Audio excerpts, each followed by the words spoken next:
अगस्त्यरेखादिभिरञ्चिताभ्यां निगूढबीजाक्षर मुद्रिताभ्यां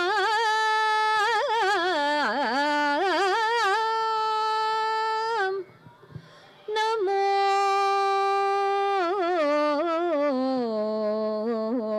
नमः सद्गुरुपादुकाभ्यां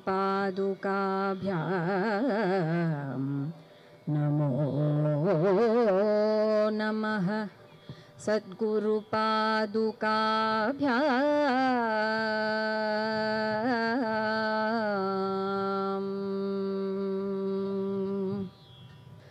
वारणास्या वक्रतुण्डा शूर्पकर्णा पालया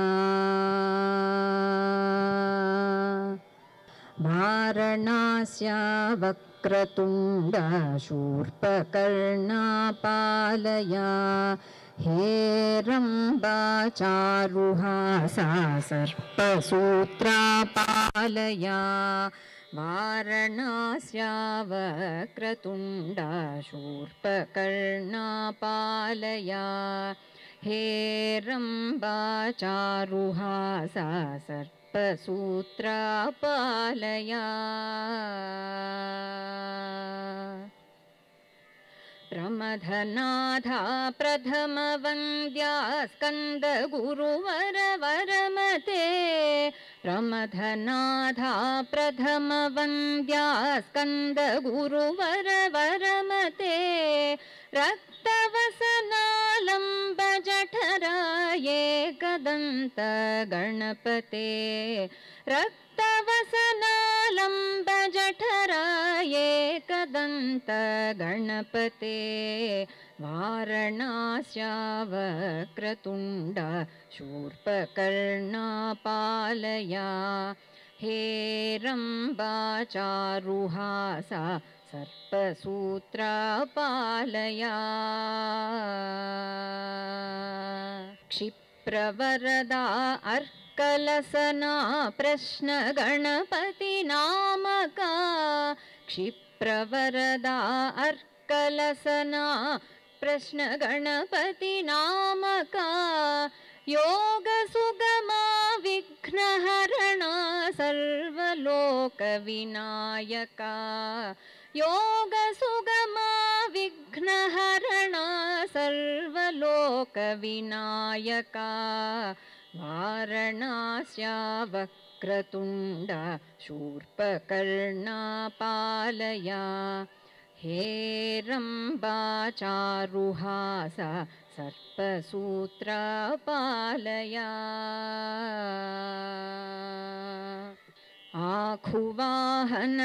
आखुवाहनपत्रपूजित सिद्धिबुद्धिप्रदायका आखुवाहनपत्रपूजित सिद्धिबुद्धिप्रदायका गणपते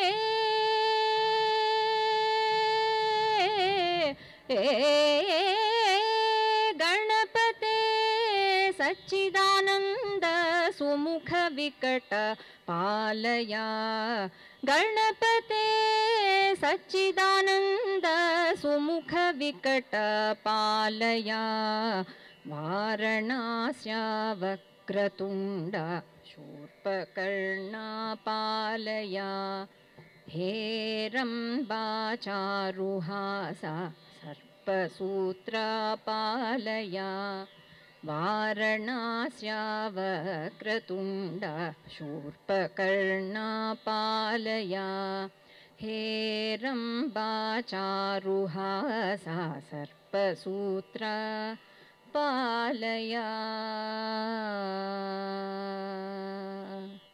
గురులేక ఎటువంటి గునికి తెలియగబోదు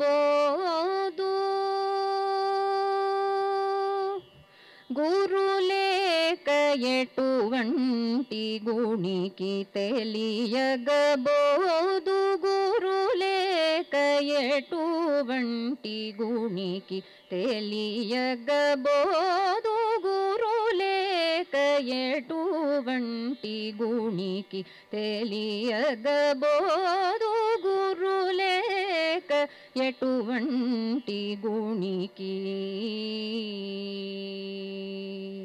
కరుకైన హృద్రోగా కరుకైన హృద్రోగా కరుకైన హృద్రోగ గహనమునుగోట సద్గురులేక ఎటువంటి గుణికి తెలియగబోదు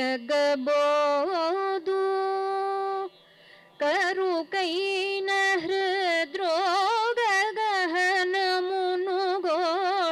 సద్గురులేక ఎటువంటి గుణికి తెలియగబోదు తనువు సుత ధనదారదాయాది బాంధవులు తనువు సుత ధనదారదాయాది బాంధవులు జనించెదరు జాలిని కరుణతో మనసునంటకజేయు మందనుచు మనసునంటకజేయు మందనుచు తత్వబోధన చేసి కాపాడు బోధన చేసి కాపాడు తత్వబోధన చేసి కాపాడు త్యాగరాజాప్తుడను గురులేక ఎటువంటి గుణికి తెలియగబోదు గురులేక ఎటువంటి గుణికి తెలియగబోదు.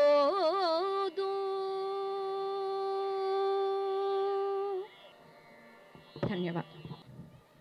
పక్క వారిని డిస్టర్బ్ చేయకుండా అటు మూలన్న చైర్స్లో కూర్చోండి మాస్టర్స్. ఇంకొక కీర్తనతో మనం ధ్యానం చేద్దాం.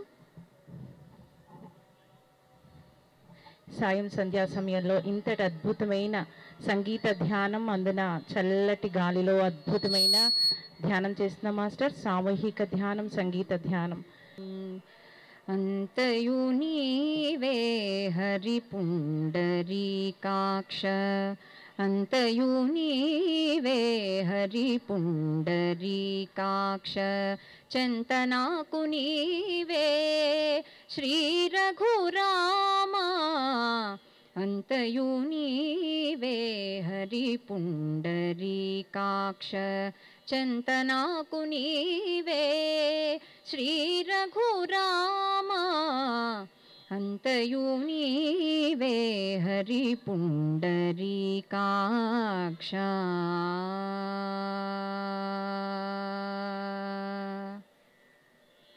కులమును నీవే గోవిందుడా కులమును నీవే గోవిందుడానా కలిమియు నీవే కరుణానిధి కులమును నీవే గోవిందుడానా కలిమియు నీవే కరుణానిధి తలపును నీవే ధరణీధరా తలపును నీవే ధరణీధరానా నెలవును నీవే నీరజనాభా తలపును నీవే ధరణీధరానా నెలవును నీవే నీరజనాభా అంతయు నీవే హరి పుండరీకాక్ష చింతనాకు నీవే శ్రీ రఘురామా అంతయు నీవే హరి పుండరీకాక్ష.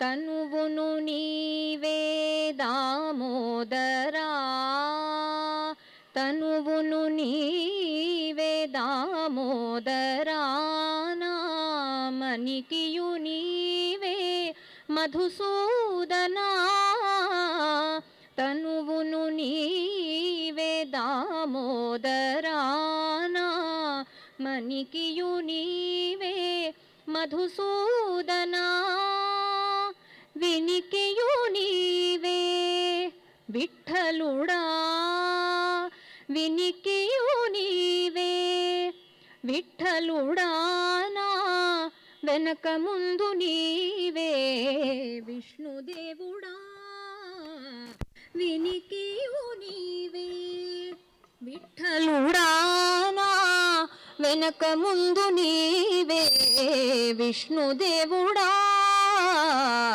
అంతయు నీవే హరి పుండరీకాక్ష చంతనాకు నీవే శ్రీ రఘురామా అంతయు నీవే హరి పుండరీకాక్ష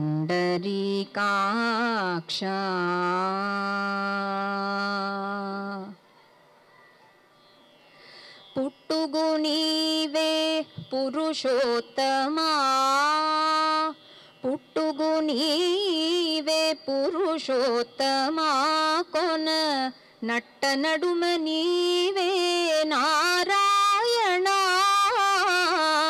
పుట్టుగు నీవే పురుషోత్తమా కొన నట్ట నడుమ నీవే నారాయణ ఇట్టే శ్రీ వెంకటేశ్వరుడా ఇట్టే శ్రీ వెంకటేశ్వరుడా నాకు నెట్టనగతి ఇంక నీవే నీవే ఇట్టే శ్రీ వెంకటేశ్వరుడా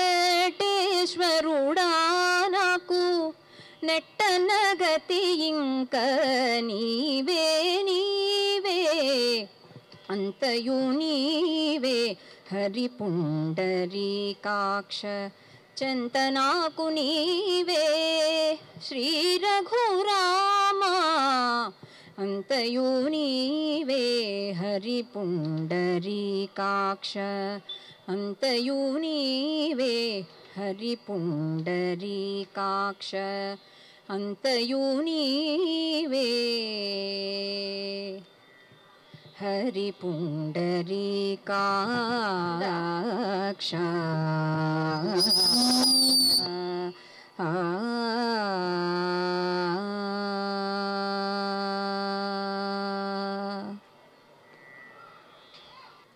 మరి ఈ ధ్యానాన్ని నేర్పించిన గురువు గారు జగద్గురు బ్రహ్మర్షి పితామహ సుభాష్ పత్రిజీ గారు. మరి గురువు గారికి ఒకసారి గట్టిగా కరతాళ ధ్వనులతో ఒకసారి కృతజ్ఞతలు తెలియజేసుకుందాం మాస్టర్స్. ఈరోజు 8వ తారీఖు నుంచి 14వ తారీఖు వరకు సాయంత్రం 6 గంటల నుంచి 8 గంటల వరకు 7 days 7 మాస్టర్స్ వస్తారండి. అందరూ రండి. మరి మాధురి గారు మేడం పాంప్లెట్స్ డిస్ట్రిబ్యూట్ చేసినప్పుడు మేడం పరిచయం అయ్యారు. మేడం కూడా మెడిటేషన్ చేస్తారు. ఎలా పాడారు పాటలు? గట్టిగా claps. Thank you madam, thank you very much. ఈరోజు మొదటి రోజు క్లాస్ని నరేంద్ర ఆసురి గారు మీ అందరికీ ఆత్మజ్ఞానాన్ని అందించడానికి వచ్చారు. మరి వసుదేక ఫౌండేషన్ నుంచి మేము ఈ క్లాస్ కండక్ట్ చేస్తున్నామండి. వసుదేక ఫౌండేషన్కి ఫౌండర్ పేరం నాగేంద్రం గారు స్టేజ్ని ఆహ్వానించాల్సిందిగా కోరుకుంటున్నాం. అందరూ వారిద్దరికీ కూడా స్వాగత సుమాంజలి క్లాప్స్ ద్వారా వెల్కమ్ చేద్దాం మాస్టర్స్. మొదటిగా మనం ఈ జనప్రియ కమ్యూనిటీలో ఉన్నటువంటి వాస్తవ్యులందరూ కూడా గట్టి క్లాప్ చేసుకుందాము. అదేవిధంగా ఈరోజు మరి ఈ జనప్రియ అపార్ట్మెంట్లో ప్రతి ఒక్కరూ కూడా ఆనందంగా జీవించాలి, ఆరోగ్యంగా జీవించాలి. అలా జీవించాలి అంటే ఖచ్చితంగా మనకున్న ఏకైక మార్గము ధ్యానము. అది గతంలో తెలియపోయినప్పటికి కూడా ఈ రోజున మనకి డాక్టర్ల దగ్గరికి వెళ్ళినా ఎక్కడికి వెళ్ళినా కూడా మీరు ధ్యానం చేయండి ముందని చెప్తున్నారు. ఎందుకు అంటే మన తెలుగులో సామెత ఉంది, మనసును జయించిన వాడు ప్రపంచాన్ని జయించడం కంటే ఎక్కువ. కాబట్టి మనసును జయించాలి అంటే, దాన్ని మనం ఆధీనంలో తీసుకురావాలంటే దానికి ఉన్న ఏకైక మార్గం ధ్యానం మాత్రమే. ఎవరైతే ధ్యానం చేస్తారో, ఎవరైతే మనసును ఆధీనంలో తెచ్చుకుంటారో వాళ్ళు మాత్రమే ఆనందంగా జీవించగలుగుతారు, ఆరోగ్యంగా జీవించగలుగుతారు. మరి అలా మా యొక్క కమ్యూనిటీలో ఉన్న వారందరూ కూడా ఆనందంగా జీవించాలి అనే గొప్ప సంకల్పంతో మరి ప్రతిభ గారు ఈ ఇనిషియేషన్ తీసుకోవడం జరిగింది. ప్రతిభ గారికి ఒకసారి గట్టి క్లాప్ చేద్దాం. ప్రతిభ గారి ఇనిషియేషన్తోనే ఆవిడకి ఉన్న గొప్ప సంకల్పానికి మేము సహకరిస్తూ ఈ రోజున ఇక్కడ ఈ యాక్టివిటీ అనేది చేయడం జరిగింది. మరి ఈ యాక్టివిటీకి మీరందరూ రావడము మాకు చాలా ఆనందదాయకం. మీకు వెల్కమ్ చెప్తున్నాం ఒకసారి. మరి ఈ రోజున జగద్గురు బ్రహ్మర్షి పితామహ పత్రిజీ గారి ద్వారా కొన్ని వేల సంవత్సరాల క్రితం బుద్ధుడు చెప్పిన ఆనాపాన సతిని మరొకసారి ప్రపంచానికి పరిచయం చేయడం జరిగింది. ఆ క్రమంలో భాగంగా మరి మేమందరం ధ్యానం నేర్చుకుని ధ్యానం చేస్తూ తెలియని వారి అందరికీ ధ్యాన పరిచయం చేస్తూ ఉన్నాము. అందులో భాగంగా ఈ రోజున ఇక్కడ జరుగుతున్న 7 రోజుల కార్యక్రమానికి మొదటి రోజులో భాగంగా సీనియర్ మోస్ట్ పిరమిడ్ మాస్టర్ 2007లో ధ్యానం నేర్చుకుని తన జీవితాల్లో ఎన్నో అద్భుతాలు చూసిన వ్యక్తి, తర్వాత కొన్ని లక్షల మందికి ధ్యానాన్ని ప్రత్యక్షంగా పరోక్షంగా అందించిన వ్యక్తి నరేంద్ర ఆసూరి గారు. ఆయన తెలుగు రాష్ట్రాలతో పాటుగా ఇంచుమించు భారతదేశంలో ఉన్న అన్ని రాష్ట్రాలు తిరిగి పలు భాషల్లో ఆయన ధ్యానాన్ని చెప్తూ ఆయనకు తెలిసిన జ్ఞానాన్ని పంచుతూ ఎంతో మందికి ప్రత్యక్షంగా పరోక్షంగా ధ్యానాన్ని అందించడమే కాకుండా ఈ రోజున పత్రి సారు అందించిన ఆధ్యాత్మిక జ్ఞానాన్ని పత్రిజీ ప్రబోధాల పేరుతో ఎన్నో పుస్తకాల రూపంలో మరి అందరికీ అందించే ప్రయత్నం చేస్తున్నారు. ఈ రోజున ఆయన ఆదిలాబాద్ నుండి ఇక్కడికి మన కోసం రావడం జరిగింది. ఆయనకి వెల్కమ్ చెప్పుకుందాము. ఆయన ద్వారా ఈ రోజున మనము ఈ ధ్యానం గురించిన ఆవశ్యకత గురించి విపులంగా తెలుసుకుందాం. My dear friends, thank you very much sir. Thank you all. చాలా గొప్ప విషయం. గురుస్థాన్ వారు ఇక్కడ ఈ ధ్యాన కార్యక్రమాన్ని నిర్వహించడానికి పూనుకోవడం, దాని తర్వాత జనప్రియ అపార్ట్మెంట్స్ వారు దానికి సహకరించడం, వాటన్నిటి ఫలితం ఈరోజు ఇక్కడ మనం కూర్చోవడం. So thank you so much to the whole team. ధ్యానం అంటే శ్వాస మీద ధ్యాస అంటూ ధ్యానం ద్వారానే సమస్త మానవాళి దుఃఖం నుండి బయటపడగలదు అని చెబుతూ, ఆధ్యాత్మికత అంటే పూజలు, భక్తి, గుళ్ళు గోపురాలు తిరగడము, తీర్థయాత్రలు చేయడము, అదే కాకుండా ఆధ్యాత్మికత అంటే ఆది నుంచి ఉన్న నీ ఆత్మకథని తెలుసుకోవడం అని చెబుతూ, మన ఆత్మకథ ఎప్పుడైతే మనకి తెలుస్తుందో అప్పుడు మన జీవితంలోని దుఃఖం మాయమైపోతుంది అన్న సత్యాన్ని అత్యంత సరళంగా ఈ ప్రపంచానికి అందించినటువంటి మనందరి మైత్రేయ బుద్ధుడు జగద్గురు బ్రహ్మర్షి పితామహ పత్రిజీకి అనంతకోటి ఆత్మ ప్రణామాలు. నా పేరు నరేంద్ర ఆసూరి. నేను ఆదిలాబాద్లో ఉంటాను.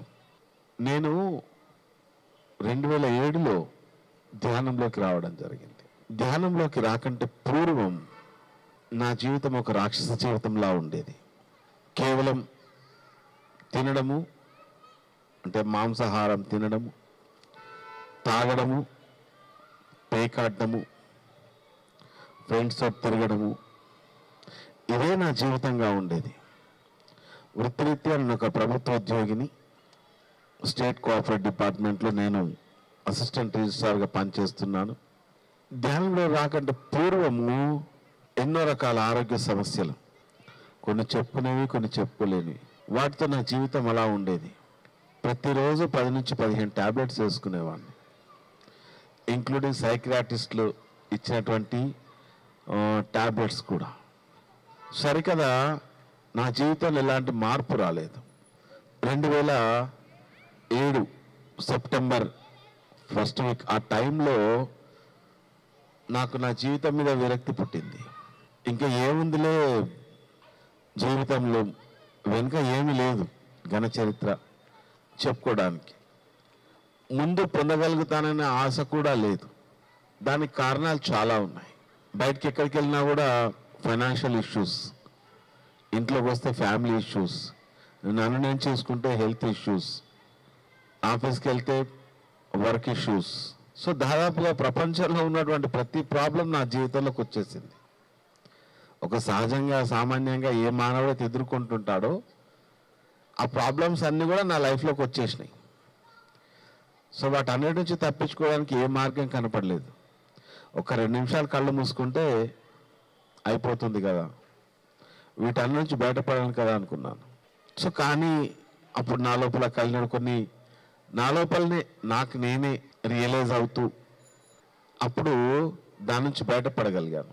అలా ఉండడానికి కారణం ఏంటి అని అంటే, ఈ ప్రపంచంలో నేను చూసినటువంటి విరుద్ధమైన సిద్ధాంతాలు, వారు చెప్తున్న దానికి నేను వింటున్న దానికి, ఈ ప్రపంచంలో జరుగుతున్న దానికి ఎక్కడ సంబంధమే ఉండేది కాదు. ఎందుకు ఇలా జరుగుతుంది? చిన్నప్పటి నుంచి నాకు అసలు ఏమాత్రము దైవభక్తి లేదు, పూర్తి నాస్తికుడు. నాకు ఎందుకో తెలియదు, ఆ గుడికి వెళ్ళే వాళ్ళని వీళ్ళని చూస్తుంటే వాళ్ళ లోపల ఏ మార్పు కనపడేది కాదు. వాళ్ళ లోపల ఉన్నటువంటి ఆ ఈర్ష, మనుషుల పట్ల ద్వేషం అలానే ఉండేది. అయితే నేను అడిగేవాడిని, దేవునికి మీరు మొక్కుతున్నప్పుడు దేవుడు మిమ్మల్ని ఎందుకు మార్చలేకపోతున్నాడు? సో ఎవరైనా సహజంగా చిన్నపిల్లలు అడిగితే సమాధానం చెప్తారా ఏంటి? పెద్దోళ్ళు చెప్పరు కదా. ఏమంటారు? పైగా నన్నే ప్రశ్నిస్తున్నావా అంటారు. నీకేం తెలుసు అని ప్రశ్నిస్తున్నావు అంటారు. నాకేం తెలుసు, నాకు తెలియదు కాబట్టి నేను మిమ్మల్ని అడుగుతున్నాను నేను అనేవాడిని. సో నాకు ఎక్కడ సమాధానం దొరకలేదు. క్రమక్రమంగా ఉద్యోగం వచ్చింది, పెళ్ళయింది. అది సినిమాలో కోట శ్రీనివాసరావు చెప్తాడు, same cards are printed, 2 days happy, then started struggle. 1 సంవత్సరం 2 సంవత్సరాలు బాగానే నడిచింది నా జీవితం. దాని తర్వాత కష్టాలు స్టార్ట్ అయ్యాయి. మా మేడంకి హెల్త్ ఇష్యూస్ ఉండేవి చాలా. Almost all every month hospitals చుట్టూ తిరిగాం. సో మా మేడం పట్టుకుని హాస్పిటల్స్ చుట్టూ తిరగడం స్టార్ట్ అయింది. నాకు లక్షల రూపాయలు ఖర్చు అయింది. దానికి కారణం ఏంటంటే, మా మేడంకి పిల్లలు పుట్టరని చెప్పారు డాక్టర్స్. దానితో సహజంగానే తనకు కొన్ని హెల్త్ ఇష్యూస్ ఉండేవి. సో అలా హాస్పిటల్స్ చుట్టూ తిరగడానికే సరిపోయింది. మా మేడం పట్టుకొని నేను హాస్పిటల్స్ చుట్టూ తిరిగేవాడిని, మా మేడం నన్ను పట్టుకొని గుళ్ళ చుట్టూ తిరగడానికి ప్రయత్నం చేసేది. కానీ పాపం ఎప్పుడు నేను గుడికి వెళ్ళేవాడిని కాదు. తను అలా గుడి లోపల పంపించేసి నేను బయటకు వెళ్ళిపోయేవాడిని. సో అలా ఉండేది నా లైఫ్ 2007 కంటే పూర్వం. సో వీటన్నిటిని ఒత్తిడిని తట్టుకోలేక బాగా ఆల్కహాలిక్గా మారిపోయాను కంప్లీట్గా. ప్రతిరోజు ఆల్మోస్ట్ ఆల్ తాగేవాడిని. అది కూడా సాయంత్రం 6-7 గంటలకు స్టార్ట్ చేస్తే ఉదయం 3-4 అయ్యేది నాకు. అలా ఉండేది నా పరిస్థితి. సో వీటన్నిటిని తట్టుకోవడానికి సూసైడ్ చేసుకుందాం అనుకున్నాను. తట్టుకోలేకపోయాను నా ప్రెషర్ అంతా కూడా. ఆ టైంలో మా మేడం నాకు ధ్యానం చెప్పింది. మా మేడం గారి మేనత్త ఉన్నారు ఒక ఆవిడ, తనకి ధ్యానం చెప్తే తను నాకు చెప్పింది, ఏమంటే మనం ధ్యానం చేస్తే మా జీవితాలు మారిపోతాయి కదా అని చెప్పారు అని. ఎవరు చెప్పారు నీకు ధ్యానం చేస్తే? అసలు ధ్యానం అంటే ఏంటంటే ఏదో కళ్ళు మూసుకొని ఏదో చెయ్యాలని చెప్పింది. కళ్ళు తెరిచే ఇన్ని కష్టాలు పడుతుంటే జీవితం సెట్ కావట్లేదు, ఇంకా నీకేమన్నా పిచ్చా? కళ్ళు మూసుకుంటే జీవితం ఎలా మారిపోతుంది? లేదు ఇట్లా అవుతుందంట, బాగుంటుందంట. సో నేను నమ్మలేదు అని మా మేడంకి స్ట్రిక్ట్గా వార్నింగ్ ఇచ్చేసాను, నువ్వు ఎప్పుడు ఇంకోసారి ధ్యానం అనే పేరు ఇంట్లోకి తీసుకురాకూడదు. సో 1-2 సార్లు చూశాను తను ధ్యానం చేస్తుంది, గట్టిగా చెప్పాను నువ్వు ధ్యానం చేయకు. సో దాని తర్వాత ఏం చేసిందంటే తను దాక్కుని ధ్యానం చేసేది నాకు తెలియకుండా. నేను ఆఫీస్కి వెళ్ళినప్పుడు కానీ అప్పుడు కానీ దాక్కుని ధ్యానం చేసేది. ఒకరోజు దొరికిపోయింది. దొరికిపోతే ఇదిగో ఇక్కడ ఇది ఎర్రగడ్డ అంటగా, ఎర్రగడ్డ దేనికి ఫేమస్? ఎర్రగడ్డ మెంటల్ హాస్పిటల్కి ఫేమస్ కదా. సో ఎర్రగడ్డ మెంటల్ హాస్పిటల్లో జాయిన్ చేస్తారని చెప్పాను మా మేడంని. సో అక్కడితో ధ్యానం చాప్టర్ క్లోజ్ అయిపోయింది మా ఇంట్లో. కానీ దాని తర్వాత 2007లో తిరువన్నామలలో ధ్యాన మహాయజ్ఞం జరిగింది. అందులో మొట్టమొదటిసారి పత్రిజీని చూశాను అక్కడ. 2007 డిసెంబర్ 27 ఉదయం 10 గంటలకి మొట్టమొదటిసారి పత్రిజీని చూడడం జరిగింది. పత్రిజీ సాన్నిధ్యంలో ధ్యానం చేయడం జరిగింది. అక్కడి నుంచి నా జీవితం క్రమక్రమంగా మారుతూ రావడం జరిగింది. ఒకే రోజులో అంతా మారిపోయిందని ఏమీ చెప్పను, కానీ మార్పు అనేది మొదలైంది ధ్యానం ద్వారా. ధ్యానంలోకి వచ్చిన తర్వాత నేను మా ఆవిడ ఇద్దరం డిసైడ్ చేశాం, ఇంకా హాస్పిటల్స్కి వెళ్ళకూడదు, స్టాప్. హాస్పిటల్స్కి వెళ్ళడం మానేసాం. దాని తర్వాత మా ఆవిడకి క్యారింగ్, దాని తర్వాత మాకు పాప పుట్టడము, దాని తర్వాత మళ్ళీ బాబు పుట్టడము. సో తనకి ట్రీట్మెంట్ ఇచ్చిన డాక్టర్సే ఆశ్చర్యపోయారు, ఇది ఎలా జరిగింది, ఎలా పాసిబుల్ అయింది, మీరు ఎక్కడ ట్రీట్మెంట్ తీసుకున్నారు అని. ట్రీట్మెంట్స్ అన్నీ ఆపేసామని చెప్పామన్నమాట. సో అలా మా లైఫ్లోకి ధ్యానం అనేది ఎంటర్ అయింది. సో ఇక్కడ 2007లోనే నా జీవితాన్ని అంతం చేసుకుందాం అనుకున్నటువంటి నేను ఈరోజు నాకు అర్థమైనటువంటి సత్యాన్ని కాస్త మీ అందరితో పంచుకోవడానికి ప్రపంచం అంతటికీ వెళ్తున్నా. ఎందుకంటే ధ్యానం ఒక మనిషిని ఏ విధంగా మార్చేస్తుంది, ఒక మనిషి జీవితాన్ని ఏ విధంగా మారుస్తుంది అనే ఈ సత్యము ప్రపంచానికి తెలియాలి. ఎందుకు తెలియాలి, ఎందుకు చెప్పాలి మనం అంటే, నేను ఒక్కడిని ఆనందంగా ఉంటే సరిపోదు, ఈ ప్రపంచం అంతా ఆనందంగానే ఉండాలి. సో కాబట్టి అందుకే అలా అందరికీ ధ్యానం గురించి చెప్తూ వస్తూ ఉన్నాం. ఇక్కడ కొత్తగా ధ్యానంలోకి వచ్చిన వాళ్ళు ఎంతమంది ఉన్నారు? ఒకసారి చేతులు ఎత్తుతారా? ఓ గుడ్ గుడ్. ధ్యానం ఎందుకు చేయాలి, ఎందుకు వచ్చాం ధ్యానంలోకి? ఇక్కడ ఎంతమందికి బీపీలు ఉన్నాయండి? ఓకే, కొంతమంది మూలమాటతో లేపలేదేమో, పర్లేదు. సో అందరికీ బీపీలు ఉన్నాయి, షుగర్లు ఉన్నాయి దాదాపుగా. ఇప్పుడు మీ అందరికి తెలిసిన బీపీ ఏంటి? బీపీ అంటే ఏంటి? Blood pressure.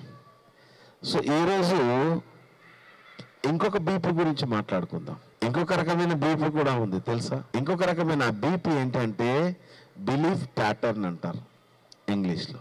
బిలీఫ్ ప్యాటర్న్ అంటే నమ్మక వ్యవస్థ. మన నమ్మక వ్యవస్థ మన జీవితాలను ఏ విధంగా నడిపిస్తుందనే సంగతి మనకి తెలియదు. మీ నమ్మక వ్యవస్థనే మీ జీవితాలను నడిపిస్తుంది. ఫ్రాంక్లిన్ రూజ్వెల్ట్ అమెరికన్ ప్రెసిడెంట్ అన్నమాట. అతను ఒక సందర్భంలో చెప్తాడు, the human beings are not prisoners to their fate but the human beings are prisoners to their own thoughts, their own mind. అవునా కదా? మనం దేనికి బందీలుగా ఉన్నా లేకపోయినా కూడా మనం మన ఆలోచనలకి బందీలుగా ఉంటాము. So this is belief pattern, ఈ నమ్మక వ్యవస్థ. ఈ నమ్మక వ్యవస్థ మన శరీరంలోని ప్రతి కణంలో ఉంది. ఈ నమ్మక వ్యవస్థ మనం ఏమనుకుంటున్నామంటే సహజంగా ఈ జన్మలో నేను పెరిగినటువంటి వాతావరణము, ఈ జన్మలో నేను ఎదుర్కొన్నటువంటి సంఘటనలు, ఈ జన్మలో నేను ఎలాంటి వ్యక్తులతో తిరిగాను, ఆ వ్యక్తుల యొక్క ప్రభావం నా మీద ఉంది అని అనుకుంటున్నాం. ఇక్కడ ద మోస్ట్ ఇంటెలిజెంట్ క్వశ్చన్ ఒకటి నేను వేస్తాను, అందరికీ తెలిసి ఉంటుంది. ఇక్కడ అందరూ ఏ యూనివర్సిటీలలో చదవకపోయినా కూడా ఒక 2 యూనివర్సిటీల్లో మాత్రం అందరూ చదివారు. అందరూ 2 యూనివర్సిటీలో మాత్రం స్టూడెంట్స్గా ఉన్నారు. ఏంటా universities? WhatsApp university, YouTube university. అవునా కాదు? ఈ వాట్సాప్ యూనివర్సిటీ, యూట్యూబ్ యూనివర్సిటీలో అందరూ స్టూడెంట్స్గా ఉన్నారా లేదా? కొంతమంది లెక్చరర్స్గా ప్రొఫెసర్లాగా కూడా ఉంటారు అనుకోండి, అది వేరు సంగతి. బట్ మోస్ట్ ఆఫ్ మనం స్టూడెంట్ లాగా జాయిన్ అవుతాం. సో ఆ వాట్సాప్ యూనివర్సిటీ, యూట్యూబ్ యూనివర్సిటీలో చాలా మందికి అంత జ్ఞానం వచ్చేస్తుంటుంది. ఇక్కడ మీరు మొబైల్ ఆన్ చేయగానే మీకు మెడిటేషన్ ఒక వర్డ్ కొడితే దానికి సంబంధించిన ఎంతో జ్ఞానం మీకు వచ్చేస్తుంది. వస్తుందా లేదా? మరి ఇక్కడికి ఎందుకు వచ్చాం మనం? ఎందుకు వచ్చాం ఇక్కడికి? అది దాన్ని పరోక్ష జ్ఞానం అంటారు, దీన్ని ప్రత్యక్ష జ్ఞానం అంటారు. మనకి ప్రత్యక్ష జ్ఞానం కావాలి, పరోక్ష జ్ఞానం కాదు. సో ఒక మోస్ట్ ఇంటెలిజెంట్ క్వశ్చన్, ఒక లిక్విడ్ షేప్లో ఉంటుంది, దాన్ని వేడి చేస్తే ఏదైనా ఆవిరవుతుంది కదా, ఏదైనా ఆవిరవుతుంది. కానీ ఆ పదార్థం వేడి చేస్తే గట్టిగా అవుతుంది. ఏంటిది అది? మీకు అందరికీ తెలుసు. ఏంటిది అది? ఇడ్లీ ద్రవ పదార్థంగానే ఉంటుంది కదా, కానీ అది వేడి చేస్తే గట్టిగా అవుతుందా లేదా? సో ఒక్కొక్క సూర్యరశ్మి తాకినప్పుడు, వేడి తాకినప్పుడు ఒక్కొక్క పదార్థం ఒక్కొక్క రకంగా రెస్పాండ్ అవుతూ ఉంటుంది. అంటే ఎలా రెస్పాండ్ అవుతుంది? దానికి ఉన్నటువంటి ఆ కణ నిర్మిత వ్యవస్థ ప్రకారం రెస్పాండ్ అవుతూ ఉంటుంది. సూర్యరశ్మి మొత్తం ఒకటే, కానీ దాని యొక్క రియాక్షన్ వేరుగా ఉంటుంది. మట్టి ఏమో గడ్డకట్టిపోతుంది, ఐస్ ఏమో కరిగిపోతుంది. ఎందుకలా? అలానే మన జీవితాలు కూడా, మన జీవితంలో ఎన్నో రకాల సంఘటనలు ఎదుర్కొంటూ ఉంటాం. కొన్ని సంఘటనలు కొంతమందిని బలహీనులుగా చేస్తే ఇంకొంతమందిని మరింత బలవంతులుగా చేస్తాయి, స్ట్రాంగ్గా చేస్తాయి కొన్ని సంఘటనలు. అవునంటారా కాదంటారా? దాన్ని ఎలా చూస్తున్నాం? What is our perception? మన దృష్టికోణం ఏ విధంగా ఉంది? ఇప్పుడు కొంతమందిని చూడండి, చిన్న చిన్న విషయాలకే బెంబేలెత్తిపోతూ ఉంటారు. నేను ఒకసారి చాలా సంబరపడ్డాను. నాకు మావిడంటే భయం చాలా. అఫ్ కోర్స్ మీ అందరికీ భయం ఉండే ఉంటుంది, చెప్పినా చెప్పకపోయినా కూడా. కానీ ఒక బుద్ధింకం చూసి మావిడ భయపడింది. నేను చాలా ఫీల్ అయ్యాను. వావ్, నేను చేయలేని పని ఆ బుద్ధింక చేసింది అని. కానీ అదే ఆ బుద్ధింకం చూసినప్పుడు నేను భయపడతానా? భయపడం. ఎందుకు అంటే దానికి మనం ఏ విధంగా రియాక్ట్ అవుతున్నాం. అలా రియాక్ట్ కావడానికి కారణము అంతకుముందు మన లోపల ఉన్నటువంటి నమ్మక వ్యవస్థ, బిలీఫ్ ప్యాటర్న్. దాని ప్రకారమే మన జీవితం అనేది నిర్మించబడుతూ ఉంటుంది. పత్రిజీ 1,00,000 పుస్తకాలు చదివారు. 1,00,000 పుస్తకాలు చదివిన తర్వాత 2 సూత్రాలను అందించారు. 2 సూత్రాలు. ఒకటి మహా ధ్యాన సూత్రము, రెండవది మహా జ్ఞాన సూత్రం.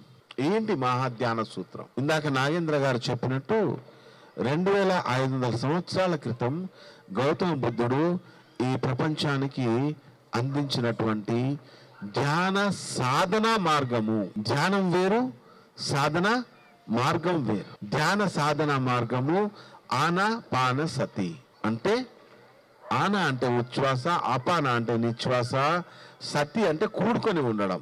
ఇది పాళీ భాషలో.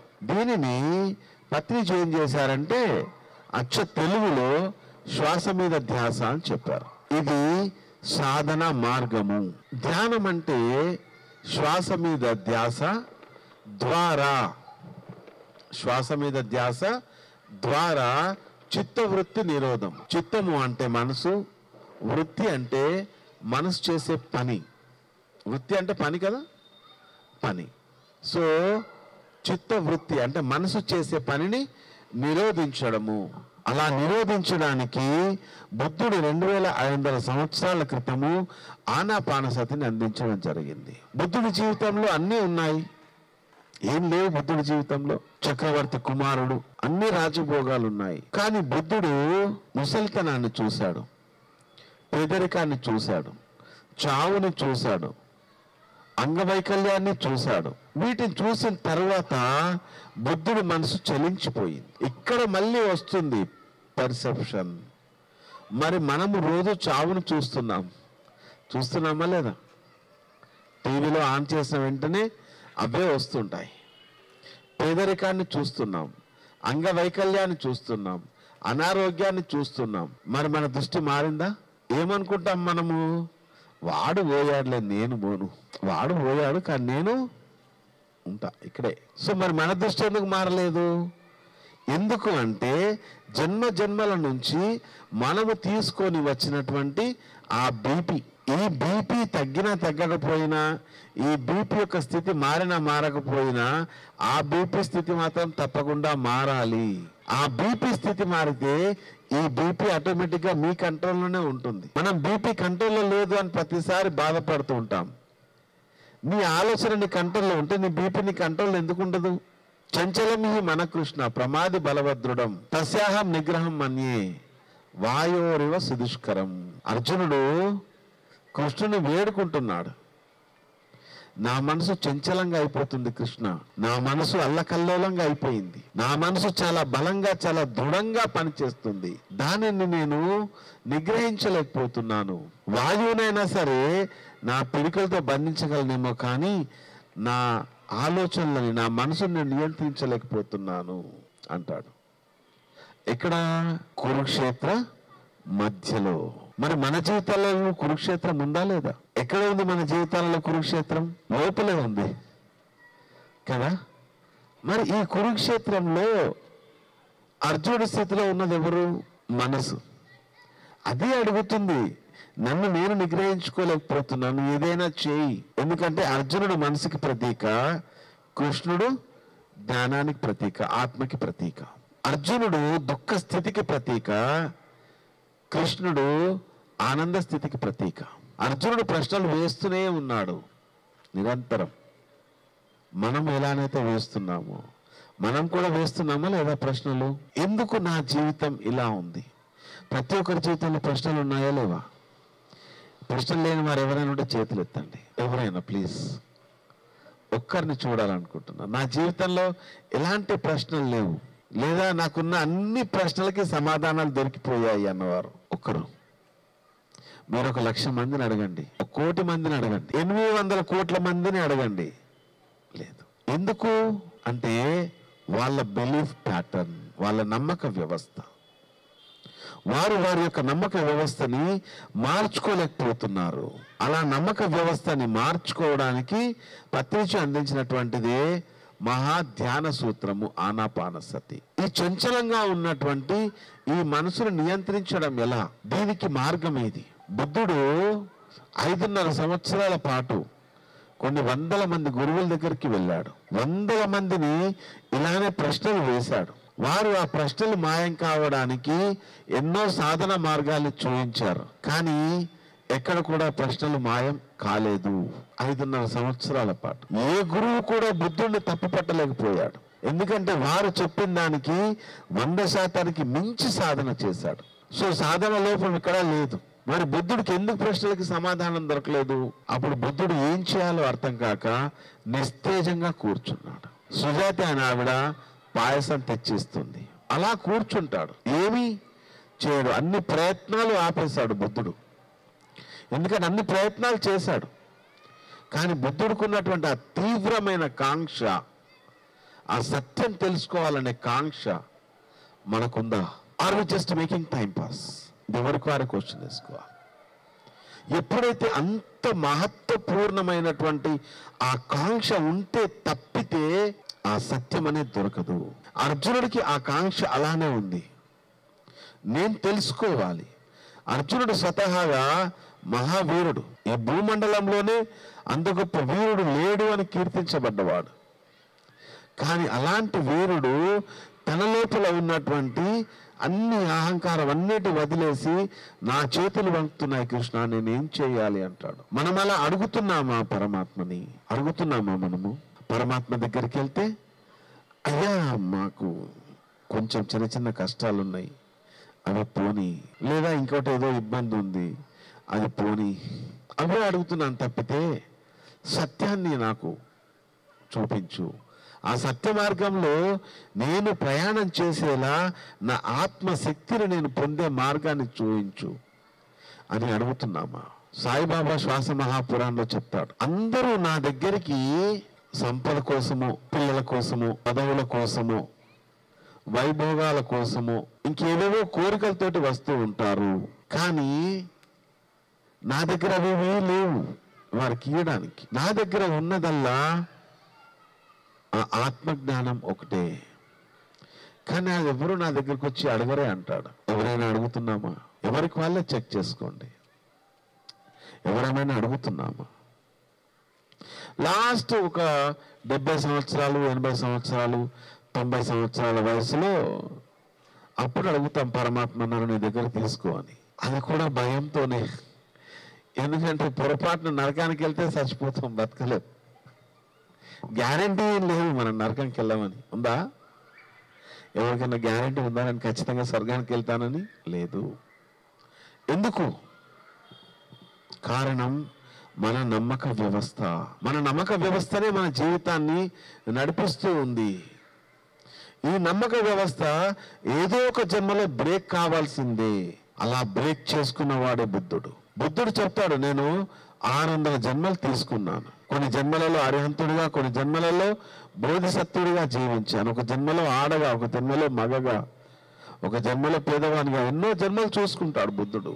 ఆ మొదటి జాములో తన జన్మలన్నీ చూసుకున్నాడు.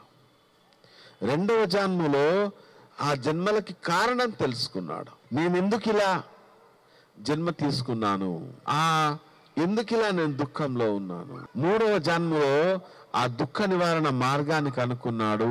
అష్టాంగ యోగాన్ని బోధించాడు ప్రపంచానికి బుద్ధుడు. సరి అయిన ఆలోచన, సరి అయిన మాట, సరి అయిన దృష్టి, సరి అయిన చేతలు, సరి అయిన ధ్యానము, సో ఇవన్నీ బోధించాడు బుద్ధుడు. అలా బుద్ధుడు బోధించినటువంటి ఆనాపాన సతిని దాని తర్వాత బుద్ధుడు అనుకున్నాడు, నేను ఈ 5.5 సంవత్సరాల పాటు నేను ఎనలేని శ్రమ కోర్చాను సత్యాన్ని తెలుసుకోవడానికి. కానీ ఈ ప్రపంచానికి నేను సరిగా తెలుసుకునే మార్గం ఏది అని చెప్పాలి, ఏ మార్గం ఉంది అని బుద్ధుడు తనని తాను ప్రశ్నించుకున్నప్పుడు తనలో నుంచి వచ్చినటువంటి మాటలే ఆనాపానసతి. అంటే నీ శ్వాసని నీవు గమనించు. దానిని పత్రిజీ శ్వాస మీద ధ్యాసగా చేసి మనకు అద్భుతమైనటువంటి సాధన మార్గాన్ని అందించడం జరిగింది. అదే పత్రిజీ మనకు చెప్పినటువంటి మొట్టమొదటి మహా ధ్యాన సూత్రం ఏంటయ్యా అంటే ఆనాపానసతి. ఎప్పుడైతే మీరు సహజంగా జరుగుతున్నటువంటి ఉచ్ఛ్వాస నిశ్వాసలతో కూడుకొని ఉంటారో అప్పుడు ఆలోచనలు శూన్యమైపోతాయి. ఎప్పుడైతే మీ ఆలోచనలు శూన్యమైపోతాయో మీలోనికి ఆ బ్రహ్మరంధ్రం ద్వారా అనంతమైన ఆ విశ్వమయ చైతన్య ప్రాణశక్తి మీ లోపలికి ప్రవహిస్తుంది. మీ లోపలికి ప్రవహించినప్పుడు ఆ విశ్వమయ ప్రాణ చైతన్య శక్తి ద్వారా మీ ప్రాణమయ శరీరంలోని 2,72,000 నాడులు శుద్ధి కాబడతాయి. అలా శుద్ధి కాబడినప్పుడు మీ ప్రాణమయ శరీరము, మీ మనోమయ శరీరము, మీ కారణ శరీరము, మీ మహాకారణ శరీరము అన్ని కూడా శుద్ధి కాబడతాయి. మహాకారణ శరీరంలో శుద్ధి కాబడడానికి ఏముండదు, ప్యూర్గా ఉంటుంది. సో పత్రిజీ మనకి ఆనాపానసతి ధ్యాన సాధన మార్గాన్ని అందించడం జరిగింది. బుద్ధుడు అందించినటువంటిది అత్యంత సులభమైన మార్గం. ఎక్కడికి ఎవరు వెళ్ళే అవసరం లేదు. హాయిగా మన ఇంట్లోనే మనం కూర్చుంటాం, కళ్ళు 2 మూసుకుంటాం, సహజంగా జరుగుతున్న ఉచ్ఛ్వాస నిశ్వాసాలని గమనిస్తాం. అంతే పత్రిజీ చెప్పింది. బుద్ధుడి నుంచి సాధన మార్గాన్ని తీసుకున్నాడు, కృష్ణుడి నుంచి జ్ఞానాన్ని తీసుకున్నాడు, ఆదిశంకరాచార్యుల నుంచి అద్వైతాన్ని తీసుకున్నాడు, రమణ మహర్షి నుంచి నేనెవరు అన్న ఆ పరమ సత్యాన్ని తెలుసుకున్నాడు. 1,00,000 పుస్తకాలు చదివారు పత్రిజీ తన జీవిత కాలంలో. ఆ 1,00,000 పుస్తకాల నుంచి ఇచ్చినటువంటి సారాంశమే ఈ 2 సూత్రాలు. 2వ సూత్రము మహాజ్ఞాన సూత్రం. ఏంటయ్యా ఈ మహాజ్ఞాన సూత్రం అంటే, నీ వాస్తవానికి నీవే సృష్టికర్తవి. నీ వాస్తవాన్ని ఏ సృష్టికర్తను రాయడం లేదు. నీ వాస్తవాన్ని నీవే సృష్టించుకుంటున్నావు.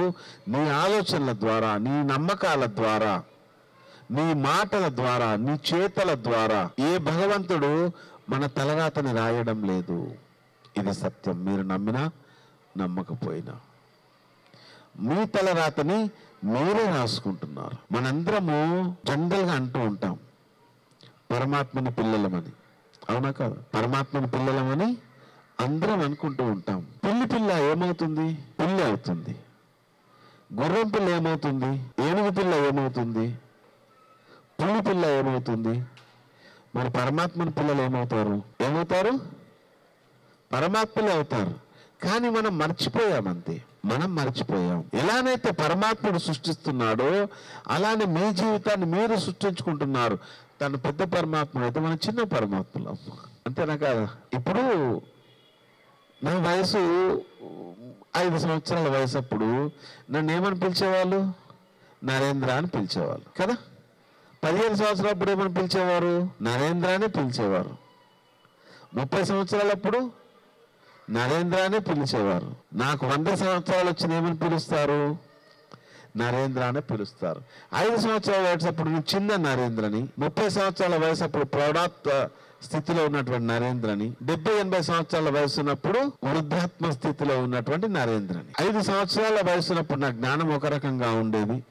అప్పుడు నేను నరేంద్రనే, కానీ నా జ్ఞానం ఒక రకంగా ఉంది, నాకు తెలియదు. 15 సంవత్సరాల వయసప్పుడు నేను నరేంద్రని, కానీ అప్పుడు నా జ్ఞానం ఒక రకంగా ఉంది. అంటే 50 సంవత్సరాల వయసు వచ్చింది, అప్పుడు నరేంద్రని. మరి ఈ నరేంద్ర అనేవాడు అప్పుడు ఎలా ఉన్నాడో ఇప్పుడు అలానే ఉన్నాడా? పోనీ మరి ఇప్పుడున్న నరేంద్ర అప్పుడున్న నరేంద్ర కాదు అంటారా? అన్నేంగా. సో అది చిన్నగా ఉన్న నరేంద్ర ఇప్పుడు పెద్దగా అయినటువంటి నరేంద్ర. ఇంతే తేడా. మనమందరము పరమాత్మ స్వరూపులమే. దేవో దేవాలయ ప్రోక్త జీవో దేవో సనాతన త్వజేత జ్ఞాన నిర్మాల్యం సోహం భావేన పూజే ఉత్తరగీతలో ఉంటుంది. శ్రీకృష్ణ పరమాత్ముడు చెప్పినటువంటి మాట. నీ దేహమే దేవాలయము, అందులో ఉన్నటువంటి నీవే దేవుడు. ఈ జ్ఞానంతోనే నీవు జీవించు. సోహం అంటే అదే నేను అనే భావనతో పూజించు. ఎప్పుడైతే అదే నేను అనే భావన ఉంటుందో ఇంకా అది పూజ కాదు. కానీ కృష్ణుడు ఏం చెప్తున్నాడు? అదే నేను అనే భావంతో పూజించు అని చెప్తున్నాడు. సో మనం ఎక్కడో మన బిలీఫ్ సిస్టమ్, మన బిలీఫ్ ప్యాటర్న్, మన బీపీని మార్చుకోవాల్సిన అవసరం ఉంది. మనం ఆ బీపీ గురించి ఆలోచిస్తున్నాం, కానీ ఈ బీపీ గురించి ఎప్పుడైనా ఆలోచించామా? చెప్పండి, ఆలోచించాలా వద్దా ఈ బీపీ గురించి? ఎందుకంటే ఈ బీపీ కారణమైంది కదా. సో ఈ బీపీని మనం సరిగా చేసుకుంటే ఈ బీపీ ఆటోమేటిక్గా వెళ్ళిపోతుంది. మా ఇంట్లో అందరు ఇప్పటికి ఆశ్చర్యపోతూ ఉంటారు, ఇంత కంటిన్యూగా తిరుగుతుంటావు, ఇంత కంటిన్యూగా వర్క్ చేస్తుంటావు, ఎంతో ప్రెషర్ ఉంటుంది కదా, నీకు ఇంకా బీపీ రాలేదా అని. లేదు, నా బీపీ బాగుంది అని చెప్తాను నేను. నా బిలీఫ్ ప్యాటర్న్ బాగుంది, ఎందుకంటే అండర్స్టూడ్, నా వాస్తవాన్ని నేను సృష్టించుకుంటున్నా, నా వాస్తవం నాకు అర్థమైంది. అప్పుడు జీవితంలో ఏ సంఘటన జరిగినా కూడా, పొందినా కూడా, కోల్పోయినా కూడా దుఃఖం అనేది ఉండదు. ఉంటుందా? ఉండదు. ఇప్పుడు మా ఆవిడ నన్ను కొట్టినా కూడా నేను హ్యాపీగా ఫీల్ అవుతాను. నో ప్రాబ్లం బాస్, అంతకుముందు ఎక్కడో ఇబ్బంది పెట్టుంటాను, ఇప్పుడు ఇక్కడ నన్ను ఇబ్బంది పెడుతుంది. ఎందుకంటే I changed my belief system. నా నమ్మక వ్యవస్థను నేను మార్చుకున్నాను. అలా మార్చుకోవడానికి కారణం ఏంటంటే ధ్యాన సాధన ఒక్కటే.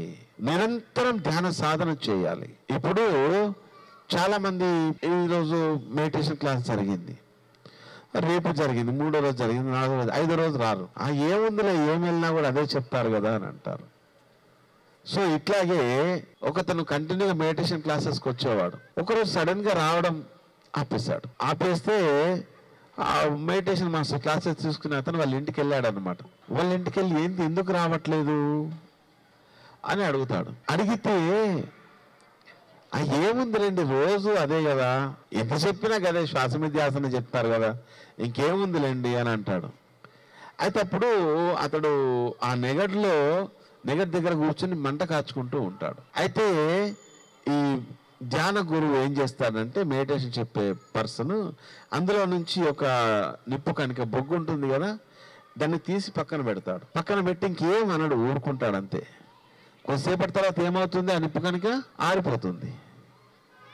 మళ్ళీ ఆ నిప్పు కనుకని తీసి, ఆ బొగ్గును తీసి మళ్ళీ దీనిలో వేస్తాడు. మళ్ళీ ఏమవుతుంది, మళ్ళీ మండడం స్టార్ట్ అవుతుంది. సో అలానే ప్రతిరోజు ధ్యానము, ప్రతిరోజు సజ్జన సాంగత్యము కంపల్సరీ. అయితే అప్పుడు ఆ నిప్పు కణికలాగా మనము ఆ జ్ఞానంతో ఉంటాము, లేకపోతే చల్లారిపోయిన బొగ్గులాగా ఉంటాం. మనం ఎలా ఉండాలండి? ఆ జ్ఞానంతో కూడినటువంటి ఆ నిప్పు కణికలాగా ఉండాలా, లేకపోతే ఆ చల్లారిపోయిన బొగ్గులాగా ఉండాలా? ఎలా ఉండాలి అమ్మా? నిప్పు కణికలాగా ఉండాలి.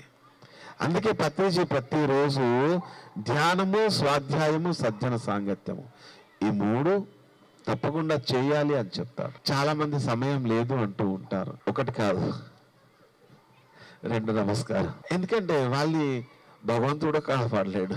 సో పత్రిజీ మనకు అందించినటువంటి 2వ ధ్యాన సూత్రం, నీ వాస్తవానికి నీవే సృష్టికర్తవి, ఇంకెవ్వరూ సృష్టికర్తలు కాదు. మన ఆలోచనల ద్వారా, మన మాటల ద్వారా. పత్రిక ఎప్పుడు చెప్తుంటారు, నోటిలోని మాట నుదుటి మీద రాత.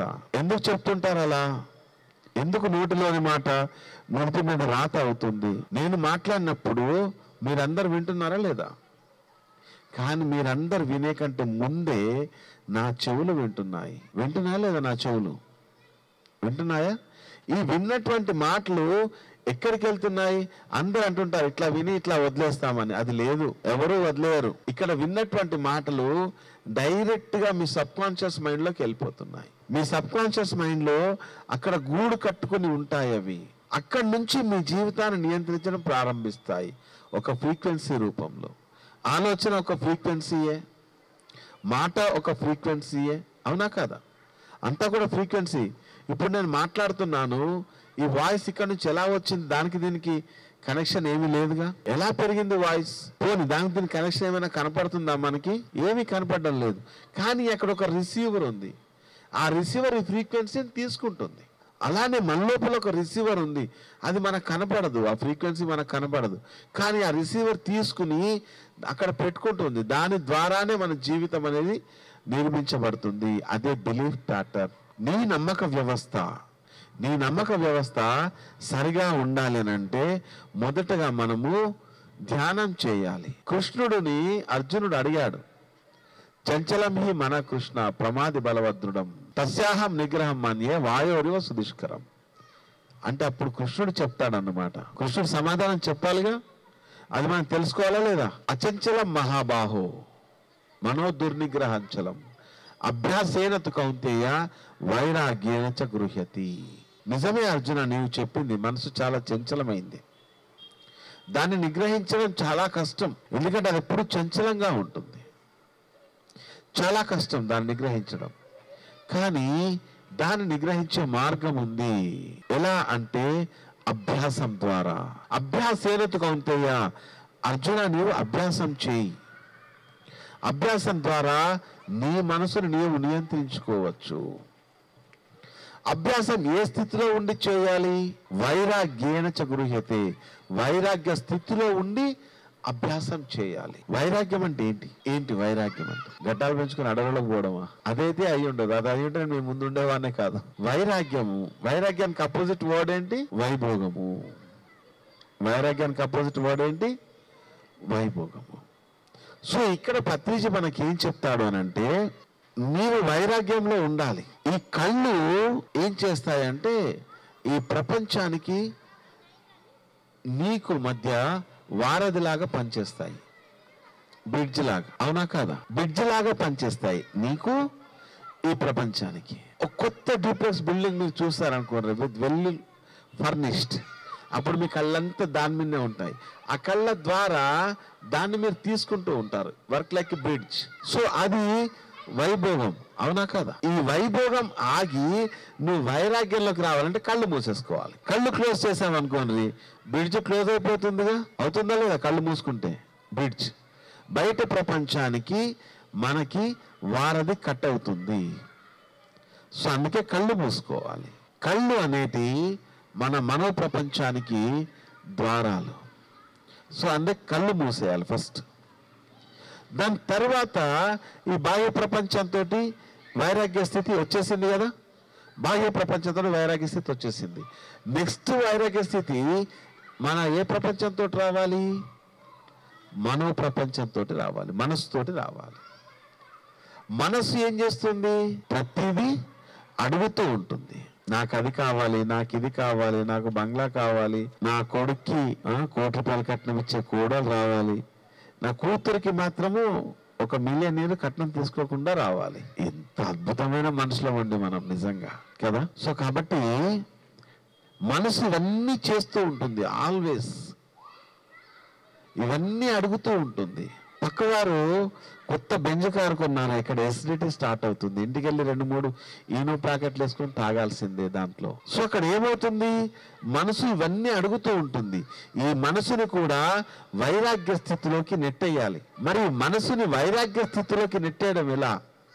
మనం కళ్ళు మూసుకున్నా కూడా మనం మన మనసు ద్వారా బయట ప్రపంచంతో సంబంధం కలిగి ఉన్నాము. మరి ఇప్పుడు వైరాగ్య స్థితి అవుతుందా? కాదు. కాబట్టి ఈ మనసుని వైరాగ్య స్థితిలోకి నెట్టాలనంటే అంత సులువైన విషయం కాదు. ఎందుకంటే మీరు కళ్ళు మూసుకున్నా కూడా మన మనసు పనిచేస్తూనే ఉంటుంది. అవునంటారా కాదంటారా? కళ్ళు మూసుకున్నా కూడా మనసు పనిచేస్తుంది. ఇప్పుడు నేను ధ్యానంలో కూర్చున్నాను, ధ్యానంలో కూర్చున్న తర్వాత శ్వాస మీద ధ్యాస 2 నిమిషాలు పెట్టాను, మర్చిపోయా పెట్టడం. ఎవరైనా సాధన చేసిన వాళ్ళకి తెలుస్తూ ఉంటుంది. అలా మైండ్ ఎక్కడికి వెళ్ళిపోతుంది? ఎక్కడికో వెళ్ళిపోతుంది. నాకు మొన్న మా ఫ్రెండ్ ₹1,00,000 అప్పు తీసుకున్నాడు, ఇంకా ఇవ్వలేదు అన్న ఒక ఆలోచన వచ్చింది అనుకోండి. అప్పుడు మనం ఏం చేస్తాం? ఇంకా ఆలోచనని అల్లుకుంటూ వెళ్ళిపోతూ ఉంటాం. మన మనసులోనే మనతోనే మనం యుద్ధం చేస్తూ ఉంటాం. అవునంటారా కాదంటారా? జరుగుతుంది కదా, మన లోపల మనకే యుద్ధం జరుగుతుంది. వాడు వస్తాడా, ఇస్తాడా, రాడా అనేది ఆ క్షణంలో మనకు తెలియదు. కానీ మనం మనసుతో ఏం చేసుకుంటూ ఉంటాము?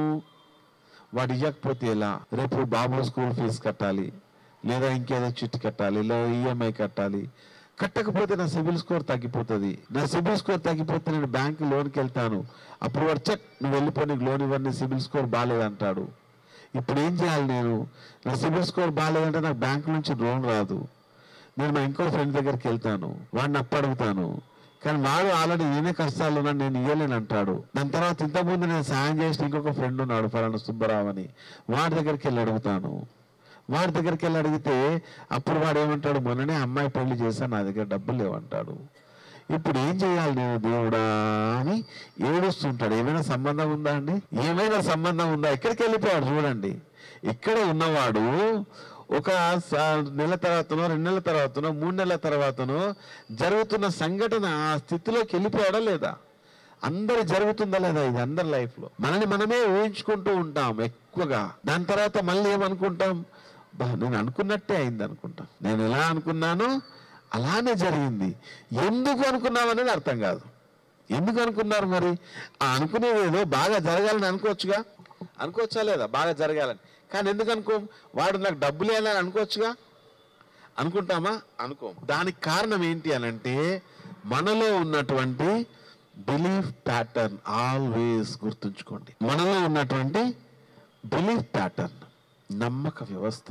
మన నమ్మక వ్యవస్థ అంతా కూడా భయంతో అండ్ అభద్రతా భావంతో ఉంది. అవునా కదా? భయంతో అండ్ అభద్రతా భావంతో ఉంది.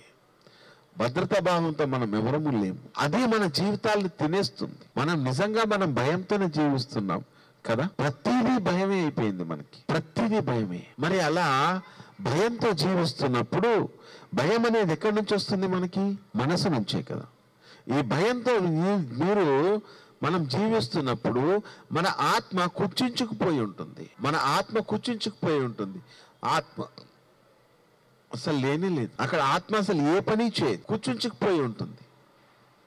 ఎందుకంటే దానిపైన మనము ఈ భయము, ఆందోళన, అభద్రతా భావం అనే పొరల్ని వేసేసాం మనం అంతా కూడా. ఇంకా అక్కడ ఆత్మ ఉంది అని మనకి ఎలా కనపడుతుంది? ఇక్కడ ధ్యానం పనిచేస్తుంది. ఇక్కడ ధ్యానం ఏం పని చేస్తుంది అని అంటే ఆ పొరల్ని క్రమక్రమంగా కరిగించి వేస్తుంది.